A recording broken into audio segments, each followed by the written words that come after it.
వరంగల్ లోక్సభ ఎన్నికల్లో ఘన విజయం సాధించిన తర్వాత మొదటిసారిగా భద్రకాళి అమ్మవారిని వరంగల్ ఎంపీ డాక్టర్ కడియం కావ్య కుటుంబ సభ్యులతో కలిసి దర్శించుకున్నారు. ఈ సందర్భంగా ఆలయ పూజారులు ప్రత్యేక పూజలు నిర్వహించి అమ్మవారి ఆశీర్వచనాలు అందజేశారు.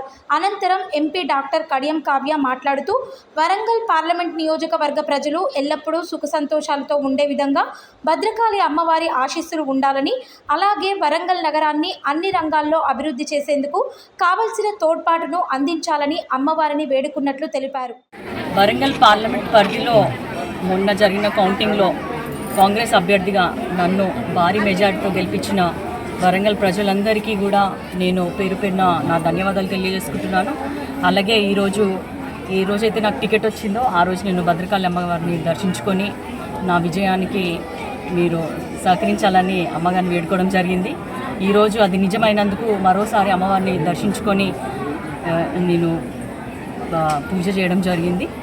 సో ఇక్కడ ప్రజలందరూ కూడా మంచిగా రిసీవ్ చేసుకుంటున్నారు. చాలా ఆనందంగా ఉంది. ప్రతి ఒక్కరు కూడా వాళ్ళ ఇంట్లో అమ్మాయి గెలిచినంత విధంగా నన్ను దగ్గర తీసుకున్నారు, నన్ను ఆశీర్వదించారు. అందరికీ కూడా కృతజ్ఞతలు.